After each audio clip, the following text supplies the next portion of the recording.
ঠিক তদ্রূপ রাসূলকে যে মহাব্বত করবেন এইটা আপনার শরীয়ত মোতাবেক যাই না শুনা তারপরে করতে হবে। নিজের মতো করে রাসূলকে বানায়া মহাব্বত করলে সেইটা শরীয়ত কর্তৃক গ্রহণযোগ্য হবে না, অনেক ক্ষেত্রে সেটা বিদআত আমল হিসাবে গণ্য হইয়া যাবে অনেক ক্ষেত্রে। কারণ আমরা জানি রাসূল যেদিন জন্মগ্রহণ করছেন সাহাবায়ে কেরাম সেই দিন ঈদ পালন করেন নাই। বছরে দুইটা ঈদ মুসলমানের জন্য, ঈদুল ফিতর, ঈদুল আজহা, দুইটা ঈদ। সুতরাং সাহাবীদের চাইতে ইসলাম আমাদের বেশি বুঝলে হবে না, কি বলেন? সাহাবীদের চাইতে যদি ইসলাম আমরা বেশি বুঝে ফেলাই তাইলে কি এটা ইসলাম থাকছে না শয়তান দিরালছে? কখনোই সেটা ইসলামের মধ্যে আমরা থাকবো বলে মনে হয় না। কারণ কি, এখন কেউ বলতে পারে সাহাবীদের চাইতে ইসলাম আমরা বেশি বুঝতে, সমস্যা কোথায় আছে? সমস্যা কারণ আল্লাহ তাআলা বলছেন সাহাবীরা যেমনে মানছে ইসলাম অমনে তোমরা মানলেই হইয়া যাবে, আপনার বেশি যাওয়ার দরকার কি? আমিনু কামা আমানান নাস, সাহাবায়ে কেরাম যেভাবে ঈমান আনছে আমল করছে ওইভাবে সবাই ঈমান আনো, আমল করো। সুতরাং সাহাবীদের ঈমান এবং আমল এইটা হলো উম্মতের জন্য নমুনা, মডেল। তাহলে আপনি বেশি বুঝতে চাইলেও সম্ভব না, আর চাইলেও লাভ নাই। সুতরাং সাহাবীরাই হলো আমাদের মাপকাঠি। আমাদের কি মাপকাঠি? মাপকাঠি বুঝেন? অনুসরণীয়, তারা আমাদের জন্য মডেল, আমরা তাদেরকে অনুসরণ করব। এবার আসেন তো এই কিতাবুল মাগাজির যুদ্ধ বিধ্বস্ত এই অধ্যায় প্রথম হাদিসটার পরে হাদিসটা এনেছে যে এখানে কিভাবে একজন সাহাবী রাসূলের প্রতি মহাব্বত প্রদর্শন করেছেন তার প্রমাণ করেছে। এখানে আমি হাদিসটা পড়েছি আপনাদের সামনে। এখানে হযরত মুআজ ইবনে সাদ রাদিয়াল্লাহু তাআলা আনহু, সাদ ইবনে মুআজ বলে গেছে, সাদ ইবনে মুআজ রাদিয়াল্লাহু তাআলা আনহু। আমি এর আগেও একদিন বলছিলাম রাত্রে মনে হয়, আজকে সবিস্তারে সেই ঘটনা এখানে তুলে ধরব। সাদ ইবনে মুআজ রাদিয়াল্লাহু তাআলা আনহু তিনি ছিলেন একজন হিজরতকারী, অনেক বড় একজন বদরি সাহাবী, হিজরতকারী ব্যক্তি এবং অনেক বড় একজন বদরি সাহাবী, অনেক সম্মানিত একজন সাহাবী। আমরা কিছু সাহাবীর নাম জানি, যেই জন্য অন্য সাহাবীদের নাম আমাদের কাছে অত আলোচনা না হওয়ার কারণে মনে করি যে ওনাদের কোনো সম্মান নাই। বিষয়টা এরকম না। বদরি সাহাবী যে ৩১৩ জন সকলেই আল্লাহর কাছে সুসংবাদ প্রাপ্ত জান্নাতি সাহাবী, বলেন সুবহানাল্লাহ। তাদের কোনো গুনাহ নাই, তাদের কোনো কি নাই। পরবর্তীতে বদর যুদ্ধ হওয়ার পরে অনেক সাহাবীদের ব্যাপারে ছোটোখাটো ত্রুটি বিচ্যুতি ধরা পড়েছে। রাসূল বলছে ওদের ত্রুটি ধরা যাবে না, কারণ ওরা বদরের যুদ্ধে অংশগ্রহণ করছে, ওদের সব মাফ।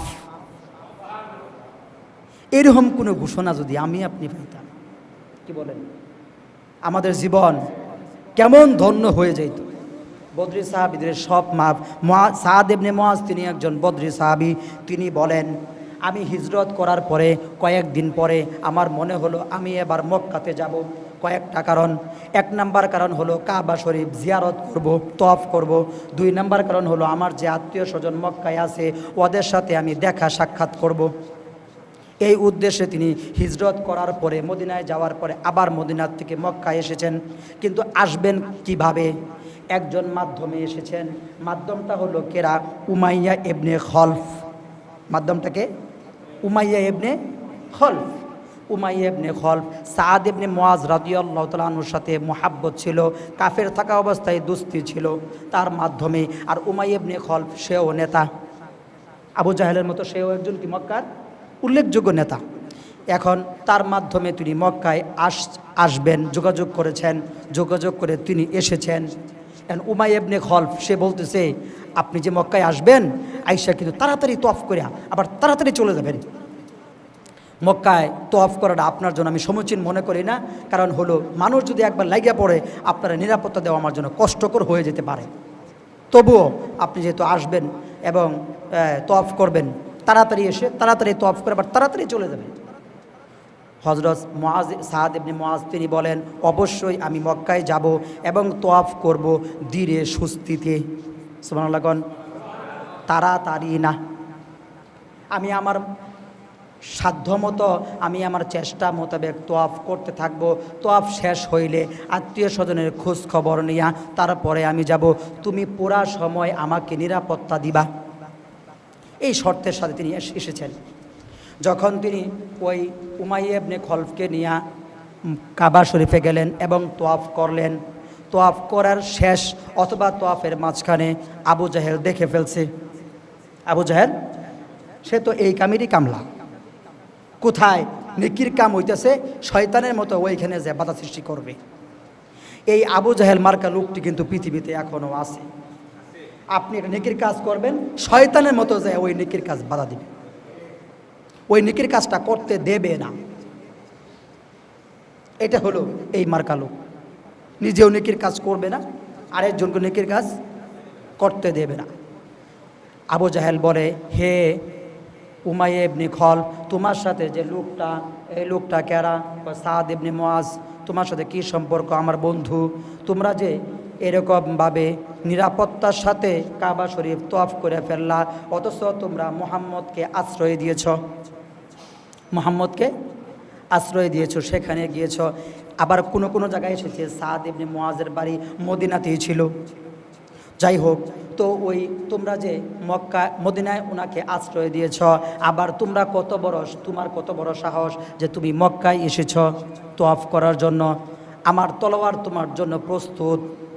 এই কথা বলার পরে তখন উমাইয়া ইবনে খলফ সে বলে, আমি তাকে নিরাপত্তা দিছি, আমি তারে, সুতরাং তুমি তাকে মারতে পারবা না। আবু জাহেলকে বলে, তুমি তাকে মারতে পারবা না, আমি তারে নিরাপত্তা দিছি। আবু জাহেল বলে, তোমার নিরাপত্তাতে কিছু যায় আসে না, চোখের সামনে দিয়ে আমাদের শত্রু তোয়াফ করে চলে যাবে, এটা হতে পারে না, এটা আমাদের জন্য পরাজয়। এটা আমাদের জন্য কি? পরাজয়। এটা হতেই পারে না, অবশ্যই তাকে তলোয়ারের মুখোমুখি হতে হবে। সাথে সাথে সাদ ইবনে মুআজ তিনিও তলোয়ার বের করেছেন। তলোয়ার বের করে আবু জাহেলের সামনে তলোয়ার উপস্থিত করে রেখেছেন।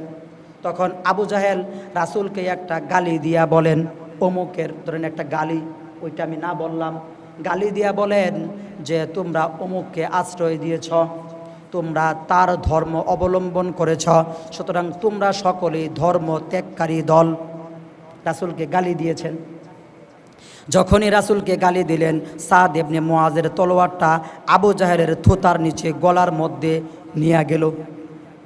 তলোয়ারটা কোথায় নিয়ে গেল? একদম মানে ঢুকাই দিলেই শেষ, এরকমভাবে থুতার নিচে গলার নিচে নিয়ে চলে গেছে।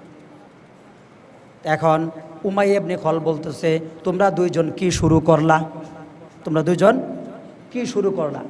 তখন উমাইয়া ইবনে খল বলতেছে, সাদ ইবনে মুআজ তুমি আমার বন্ধু, তোমাকে আমি নিরাপত্তা দিছি, এখন তুমি যদি এখানে আমাদের নেতাকে উপর আঘাত করো, তাকে হত্যা করো, তাহলে এটা আমাদের নিরাপত্তা চুক্তিও ঠিক থাকলো না, আর এইটা বড় বিপর্যয় নেমে আসবে, তুমি বুঝে শুনে কাজ করো। সাদ ইবনে মুআজ বলে, কি বিপর্যয় নেমে আসবে, পরবর্তী কি হবে সেটা দেখার আমার সময় নাই, আমার রাসূলকে সে গালি দিছে, আমি তাকে এক্ষুনি মেরে ফেলবো। কয়, তুমি তাকে মেরে ফেলো, তোমারও তো মরণ নিশ্চিত হয়ে যাবে। আমি উমাইয়া, তখন আমিও এবং আরও অন্যান্য কাফেররা তোমাকে মেরে ফেলবে। তখন সাদ ইবনে মুআজ বলে, কিচ্ছু যায় আসে না। এর নাম মুহাব্বত। আপনি কিরম মুহাব্বত করেন? আমি রাসূলের মুহাব্বত করি, আহারে মুহাব্বতের দশা। একটু সুন্নত পালন করতে না, রাসূলের মুহাব্বত করেন। ওইখানে দাঁড়ায় দাঁড়ায় একটু আপনি কোন তো কিরম সাহসটা, তলোয়ার ঢুকায় মানে ঠেলা দিলেই ঢুকে পড়ে।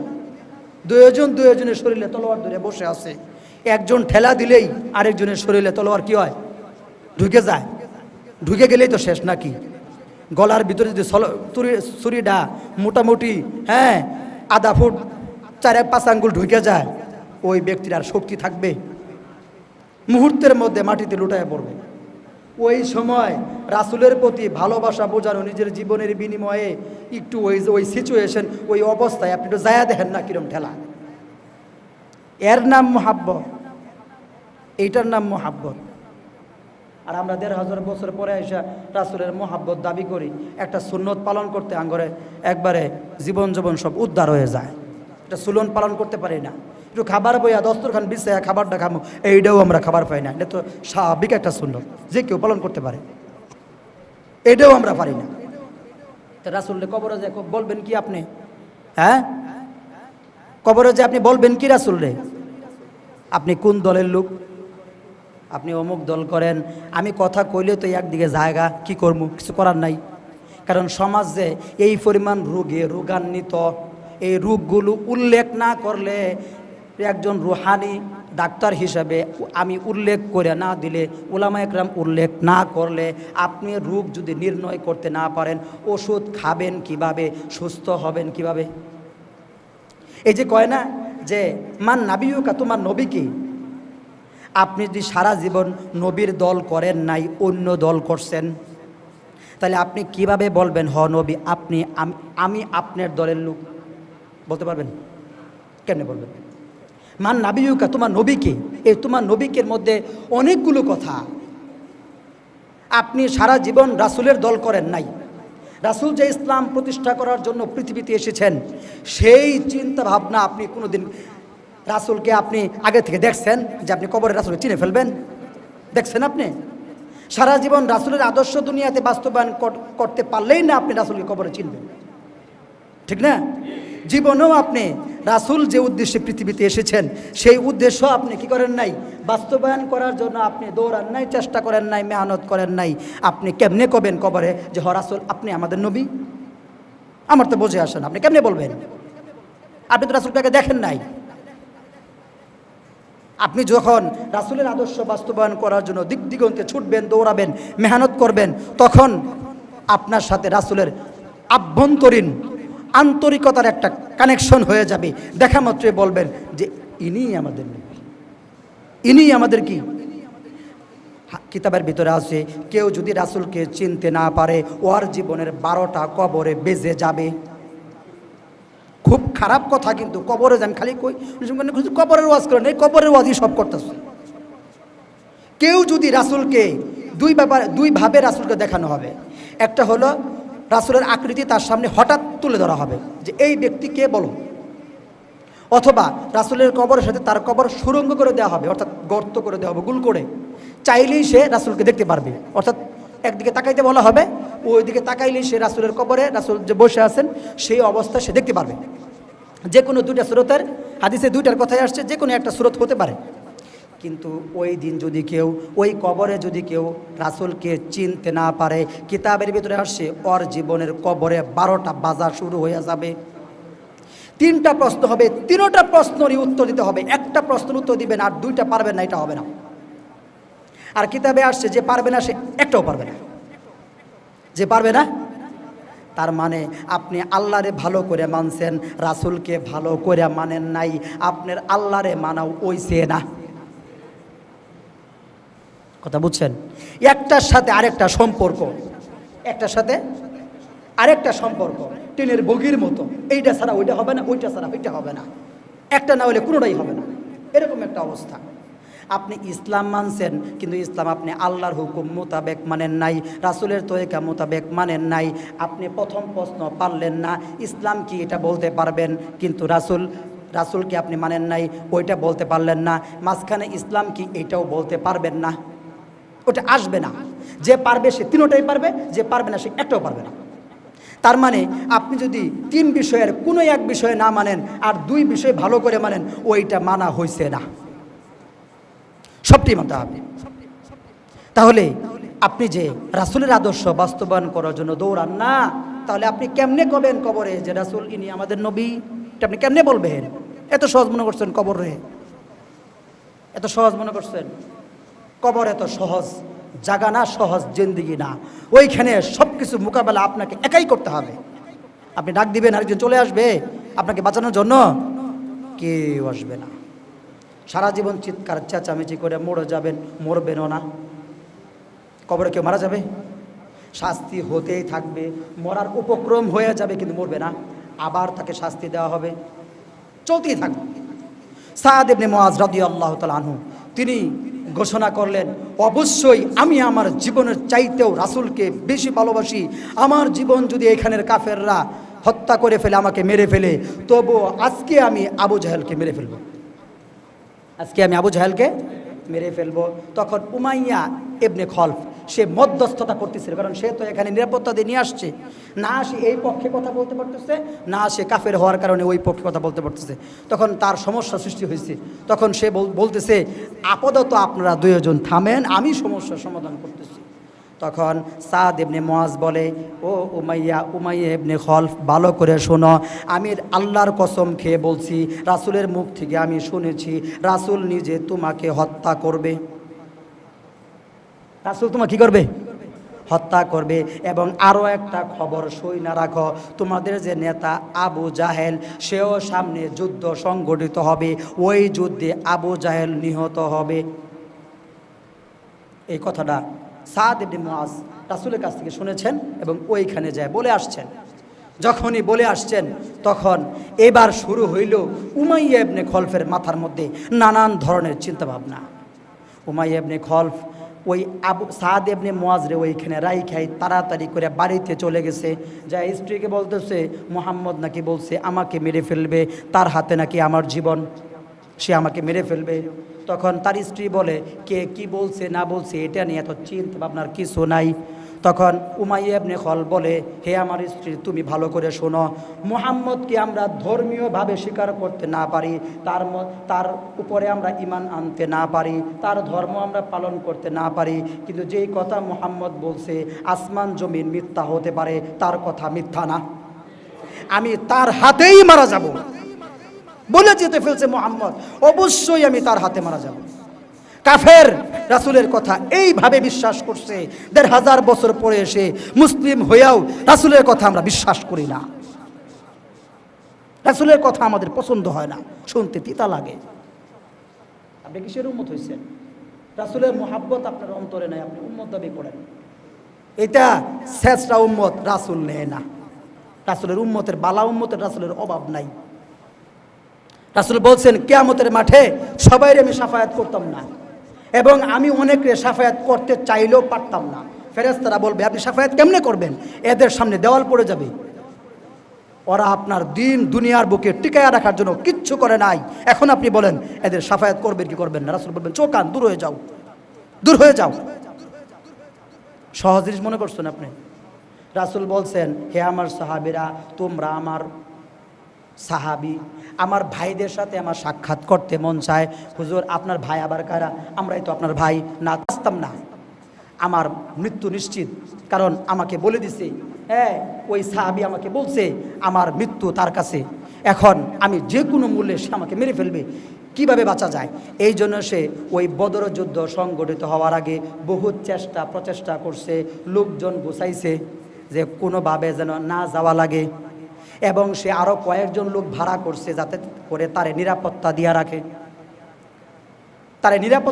কয়েকজন লোক সে ভাড়া করছে মানুষকে দেখানোর জন্য। যখন বদরের যুদ্ধে ঘোষণা হয়েছে, দেখানোর জন্য সেও বাজার থেকে উট কিনছে, ঘোড়া কিনছে, কিন্তু আর নিয়ত হলো আমি ওই যুদ্ধে যাবো না, মুহাম্মদ সাল্লাল্লাহু আলাইহি সাল্লামের সামনাসামনি আমি কখনোই হব না, এটা তার নিয়ত।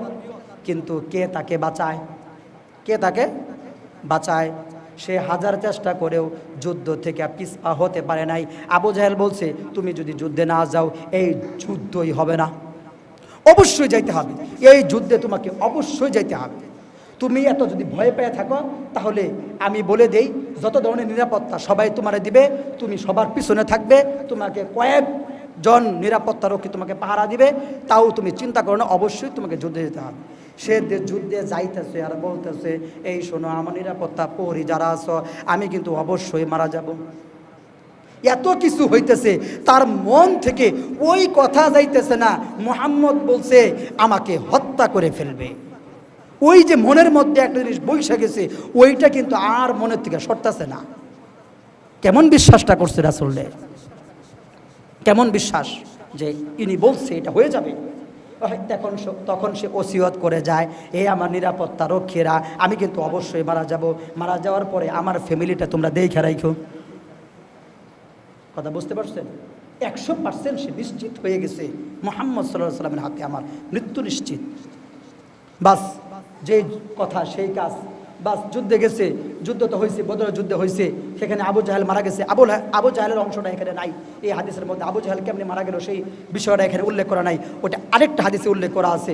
সেও ওই যুদ্ধ করতে যায়, হ্যাঁ, নানান ধরনের বীর বাহাদুরি সে দেখাইতে গিয়া লাস্টে মাজ এবং মুআওয়াজ দুই ছোট্ট ছোট্ট 11 এবং 12 বছর সাহাবীর হাতে মৃত্যুবরণ করেছে এই সমস্ত নেতা লিডার টাইপের কাফের কুফফারদের শিরোমণি আবু জাহেল। আসলে এমনটাই হয়, এই সমস্ত বড় সড়ো যারা হয় না, এদের পতনটা এমনভাবে হয় মানে মানুষ কল্পনাও করতে পারে না যে এই এরাতে পতন হলো কেমনে। কথা বোঝেন নাই? নমরুদ কারাতে মারা গেছে, একটা ল্যাংরা মশারা, তো ল্যাংরা তো ল্যাংরা মশা এমন কি শক্তি হয়ে গেল, একটু কামালে দিয়ে মশা মরে যায়, বেশি করে রক্ত খাইলে দিয়ে মশা উড়ে যেতে পারে না। কি বলেন? তো শক্তিটা কই আছে আবার ল্যাংরা, তো এই ল্যাংরা মশা নমরুদ মেরে ফেলছে। অর্থাৎ আল্লাহ তাআলার সাথে যখন তারা পাঙ্গা নেওয়ার চেষ্টা করে, আল্লাহ তাআলা তাদেরকে এমনভাবে দুনিয়া থেকে উৎখাত করে দেন যা চিরস্মরণীয় হয়ে থাকে। এই দুই ছোট্ট সাহাবী তারা প্ল্যান করে গেছে। আবু জাহেল চিন্তা করছে এরা দুজন পিচ্ছে মানুষ কি করবে, হ্যাঁ ভ্রুক্ষেপ করে নাই। বাস আব্দুর রহমান ইবনে আউফ রাদিয়াল্লাহু আনহু জিজ্ঞাসা করছে, আমি শুনছি আবু জাহেল রাসূলকে অনেক নির্যাতন করছে, হ্যাঁ আবু জাহেল কই? ওই যে সে নেতৃত্ব দিচ্ছে যুদ্ধে। বাস তারা দুইজন যায়া প্রথমে বড় ভাই ওই আবু জাহেলের ঘোড়ার পিছনের পায়ে একটা কূপ মারা ঘোড়ার পাটা ফেলাই দিছে।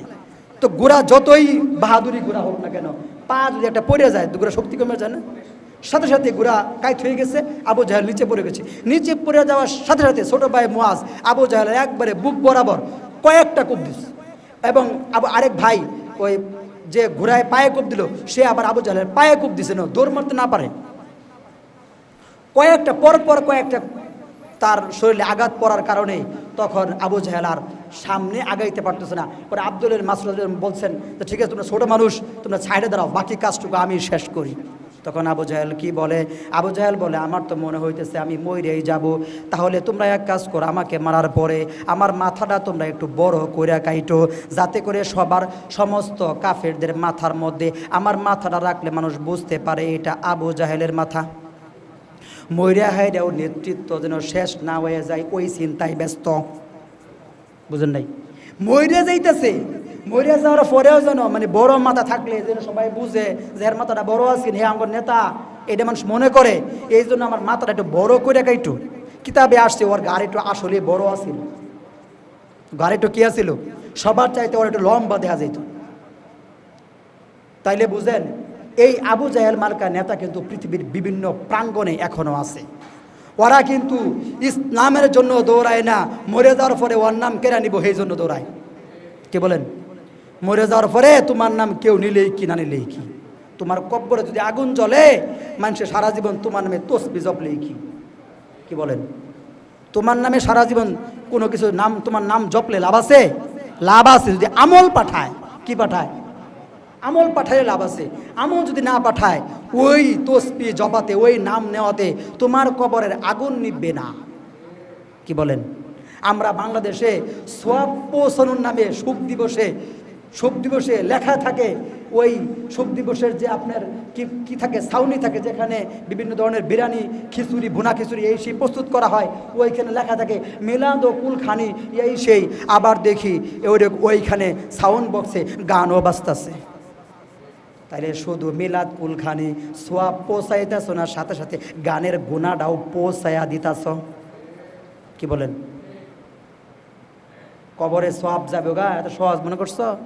কবরে তো সহজ জিনিস, সহজ জিন্দেগির নাম কোনো দিন না। এই জন্য এই সমস্ত নেতা হওয়া যাবে না, যে নেতা হইলে পরে আমি আমার জীবন কবরে বাঁচাইতে পারি না, ওই নেতা হওয়ার দরকার নেই।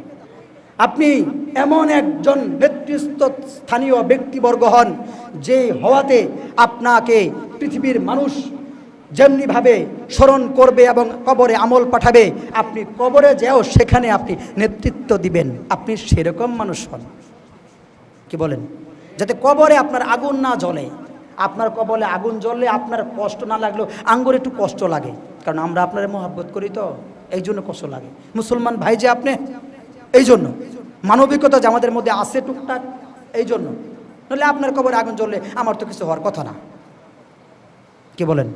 আমাদের তো কিছু হওয়ার কথা না। তো এখন ওই উমাইয়া ইবনে খলফ সে কেমনে মারা গেল? রাসূল বলছেন এক সাহাবীর কাছে একটা শুকনা খেজুরের ডাল, রাসূল বলেন আমাকে ডালটা দাও। ডাল নিল, নেওয়ার পরে ডালটা তিনি নিক্ষেপ করলেন। উমাইয়া ইবনে খলফের কাদের মধ্যে যা লাগছে, সামান্য একটু আঘাত করছে, এমন সারের মতো চেঁচামেচি শুরু করছে। আবু জাহেল ওই সময় এখনও মরে নাই। ওই সময় আবু জাহেল বলতেছে তুমি কি এমন শুরু করলা, একটা ছোট্ট আঘাত লাগছে সারের মতো চেঁচামেচি শুরু করছ। তখন উমাইয়া ইবনে খলফ বলে হে আবু জাহেল ভালো করে শোনো, আমি যে ব্যথা অনুভব করতেছি মক্কার সমস্ত কাফেরদের মধ্যে যদি এই ব্যথা ভাগ করে দেওয়া হয় সকলেই একসাথে মারা যাবে। সকলে একসাথে কি?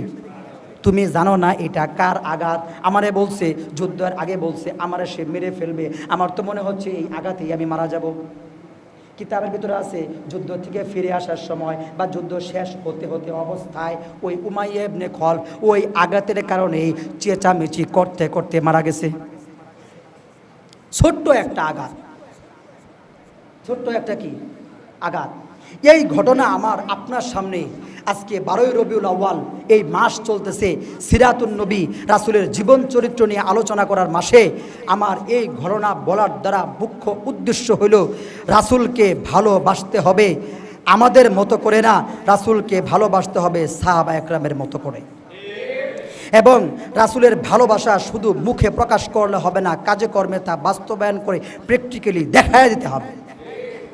এবং রাসূলের জীবন আদর্শ মানে খালি এইরকম খাবারের পরে একটা মিষ্টি খাওয়ার নাম সুন্নত এইটা না, দুপুরে কিছুক্ষণ ঘুমানোর নাম সুন্নত এইটা, এই সুন্নত না, শুধুমাত্র মিসওয়াক করা সুন্নত না, রাষ্ট্রের মধ্যে রাসূলের জীবন পদ্ধতি অনুযায়ী ইসলাম প্রতিষ্ঠা করাও এক বিশেষ আমল যা আমরা ভুলে গেছি। আমাদেরকে শুধুমাত্র ওই মিসওয়াকের আমল আর ওই দুপুরে ঘুমানোর সুন্নত ওই আমল, ঠিক আছে, বাথরুমে যাওয়ার সময় দোয়া পড়ো লাগে ওই আমল, খাওয়ার সময় দোয়া পড়ো লাগে ওই আমল, খালি এডি স্মরণ করায় রাইখা আসল যে রাসূল যেই মিশনের উদ্দেশ্যে পৃথিবীতে এসেছিলেন সেই মিশনকে আমাদের মধ্য থেকে ভুলিয়ে দেওয়া হয়েছে। রাসূল পৃথিবীতে এসেছেন 4টা উদ্দেশ্য নিয়ে। কয়টা উদ্দেশ্য নিয়ে? সেই 4টা উদ্দেশ্যের মধ্যে আপনাকে থাকতে হবে, আপনি এর বাইরে যেতে পারবেন না। 1 নম্বরে হলো দাওয়াত। 1 নম্বরে কি? অর্থাৎ ইসলাম প্রচার প্রসারের জন্য সর্বাত্মকভাবে কাজ করা, যে কোনো তরতিবে হতে পারে, ইসলাম প্রচারের জন্য সর্বাত্মকভাবে কাজ করা। 2 নম্বর হলো তালিম, অর্থাৎ কোরআন এবং হাদিসের জ্ঞান মানুষের কাছে শিক্ষা দেওয়া, প্রচার করা। 3 নম্বর হলো তাসকিয়া নফস, আত্মশুদ্ধি, অর্থাৎ প্রথমে একটা মানুষ কাফের, এই কাফের থেকে মানুষকে মুসলমান বানানো এক ধরনের আত্মশুদ্ধি, এক ধরনের কি, এইভাবে এই মানুষটাকে আত্মশুদ্ধি করতে করতে নফসে মুতমাইন্না পর্যন্ত নিয়ে যাইতে হবে। এটা হলো তাজকিয়া নফস। 3 নাম্বার 4 নাম্বার হলো আল জিহাদ ফি সাবিলিল্লাহ। এই ডাঙ্গর ভাল লাগে না? এটা আমার কি লাগে না? ভাল লাগে না। কিন্তু আমরা দেখি রাসূল যে 4 মিশনে আসছে এর মধ্যে জিহাদ ফি সাবিলিল্লাহ রাসূলের এটা আরেকটা মিশন। এই 4টা মিশন, এটা 1 নম্বরে দাওয়াত, 2 নম্বরে এই তালিম, 3 নম্বরে তাজকিয়া নফস, এরম না, 4টা মিশন সম আকৃতির। 4টা মিশন কি মানে 4টাই 1 নম্বরে, 4টাই কি, একটা ছাড়া আরেকটা চলবে না, একটা ছাড়া আরেকটা চলবে না, সবগুলোই লাগবে, সবগুলোই কি লাগবে। তবে কার্যক্ষেত্রে কোনোটা এখন একটু কম করছেন, কোনোটা বেশি করছেন, আরেক সময় একটা কম করছেন আরেকটা বেশি করতেছেন, এটা হতে পারে, কিন্তু সবগুলোই লাগবে, সবগুলোই কি। কিন্তু আমাদের কাছে 3টা মোটামুটিভাবে ভালো লাগে, 4 নাম্বারটা একেবারে ভালো লাগে না।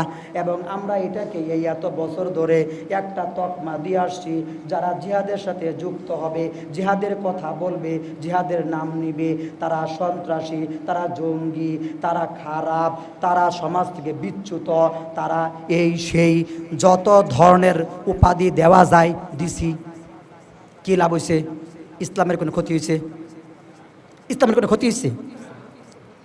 একজন চুল বাবরি রাখছে, বাবরি রাখা সুন্নত, দেখাই কইছে কয়টা জঙ্গি। বাবরি রাখলে বুঝি হ্যাঁ জঙ্গি হয়ে যায়, কোথায় আছে? আমরা তো ওই যে নিউজিল্যান্ডে এক মসজিদে এক খ্রিস্টান যুবক যে 54 জন মুসল্লি হত্যা করেছে, ওর মাথার মধ্যে তো বাবরি দেখি নাই। এই পৃথিবী ভালো করে বুঝেন, মুসলমান ঘুমায় আছেন আর খালি ওই এই নেতার সেই নেতার পাশে দৌড়ান, এই হলো আপনাদের কাজ। এই জন্যই আপনাদের এই জীবনে সুন্দর জীবন গঠন করতে পারেন না। ভালো করে বুঝেন, ওই যুবকরে কিন্তু বিশ্ববাসী জঙ্গি খেতাব দেয় নাই, সর্বোচ্চ তারে বলেছে কি জানেন, ছেলেটা অপরাধী। ছেলেটা কি কাজটা ঠিক করে নাই। 54 জন মানুষ মসজিদে ঢুকে গুলি করে মারি আলছে, ছেলেটা কাজটা ঠিক করে নাই। ওর কয়েক বছর সাজা হওয়া উচিত, পরে 8 বছর সাজা দিছে।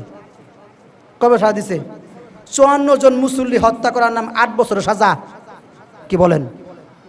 ওই ছেলে জঙ্গি হয় না, আরেকজন চুল একটু ভাবি রাখলে হে জঙ্গি হয়ে যায়। আহারে আহারে, কি মুসলমান তুমি হই না? তুমি এটাই কইতা যে আমি অমুসলিমদের বোন, অমুসলিমদের ভাই, তাহলে তো হয়ে যাইতো। মুসলমান কাউকে লেগে তুমি, কি বলেন? আপনারা শোনেন নাই নিউজিল্যান্ডের মসজিদে 54 জন মুসল্লি এক খ্রিস্টান যুবক হত্যা করেছে? শোনেন নাই ঘটনা? বেশি দিন আগে না তো, অল্প কয়েক বছর আগে। তো ওই ছেলেতে জঙ্গি হয় না, এতগুলো মানুষ মেরে ফেলছে। বাংলাদেশে কোন বাবরি চুল্লিয়া হুজুর এতটি মানুষ মেরে ফেলছে দেখান তো, কোন বাবরি চুল্লিয়া হুজুরটা? যেগুলো ওরা তুল্যে মূল্য নিয়ে আসে ওইটিরও জীবন খুঁজা দেহান গা, কিচ্ছু করে নাই, খামা খাই ধরে আয় না এটা করছে, এটা করছে। আমি তো মনে করি অন্যায়ভাবে কোনো গাছের পাতা ছিঁড়াও ঠিক না।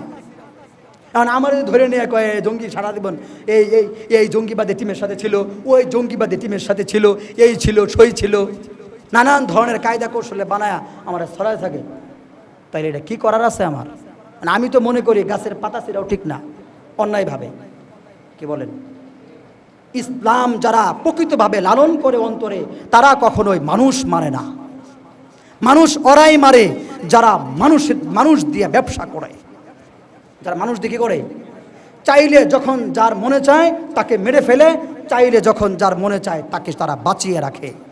এর নাম হলো ওরা মানুষ মারার ব্যবসা করে। ইসলাম যারা প্রকৃতভাবে অন্তরে লালন করে, তারা কখনোই মানুষ হত্যা করে না।